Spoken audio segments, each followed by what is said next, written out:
Today, it seems like everyone in youth sports is interested in using fitness assessments to quantify athletic performance and to see how one athlete stacks up against another.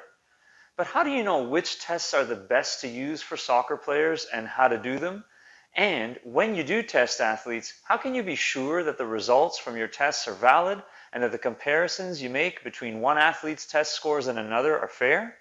We'll be answering all those questions and more today on the Soccer Fitness video blog.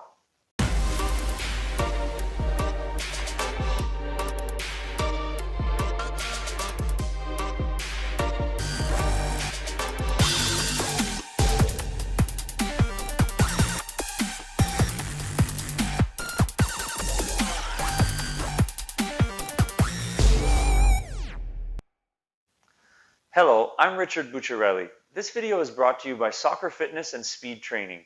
Please like, share, and comment on the video and hit the notification bell so you never miss an update. Now here we go. Today, in part one of a two-part series on fitness assessments, the first question that needs to be answered is, why do fitness assessments in the first place? The truth is that assessments are important for soccer players and teams for many reasons, including the following. They allow for the establishment of baseline scores for players and teams, that is, to see what level players are at the beginning of a season or at the beginning of a phase of training.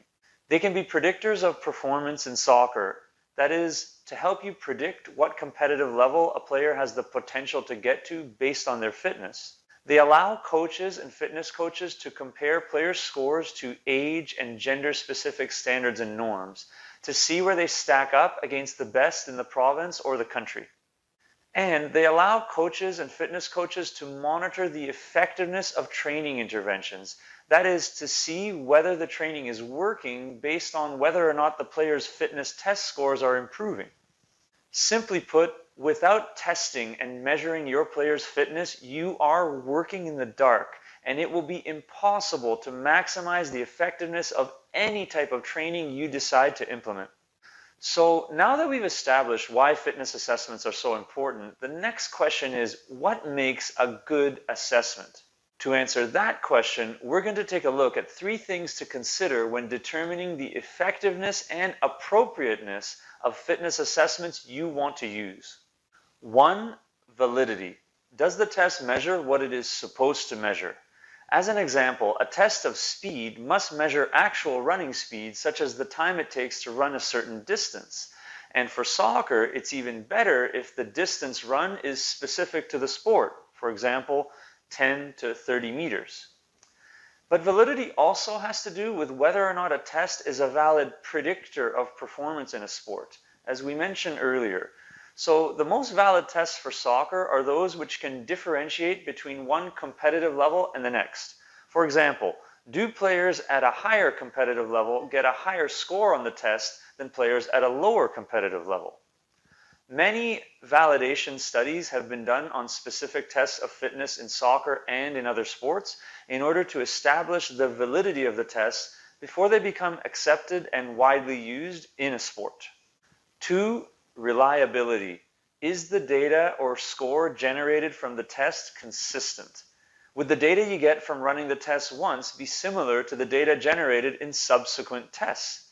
Many tests are not reliable because of factors like equipment, weather, field surface. These are termed test to retest reliability, or because of the scoring system used, or differences in the interpretation of the scores in the people scoring the test. And these are termed tester to retester reliability. The only way to check for reliability is simply to perform multiple trials of the test, including trials with different people scoring it, to see if the results are similar or not. And if they aren't, you've got a reliability issue. Once again, many reliability studies have been conducted on different tests in the literature, and tests that are widely accepted and used in sports, including soccer, must be proven to be reliable before they're accepted and used. 3. Reproducibility. Can the test be reproduced in the same way multiple times? Is the setup and administration easy for you or others to replicate on multiple occasions in the exact same way? This one is actually tied into both validity and reliability because if a test is not reproduced in the same way, then there's no way to ensure validity of the test scores, and it's also very unlikely that the scores generated will be reliable or consistent across multiple trials. For this reason, reproducibility is also a criterion used in scientific research examining validity and reliability of tests of physical abilities in sports, including in soccer. Okay, so the tests you choose need to be valid, reliable, and reproducible, and they need to be easy to use with large groups and teams. So, what are the best tests which fit these criteria for soccer players? To answer those questions, we've got to look at the physical abilities which are proven to make the most difference in terms of physical performance in soccer, and those are speed and high-intensity running ability. Next week, in part 2, we'll have a look at the best, that is, the most valid, reliable, and reproducible tests to measure speed and high-intensity running ability in soccer, and we'll see how to best compare the results you get between one player and the next.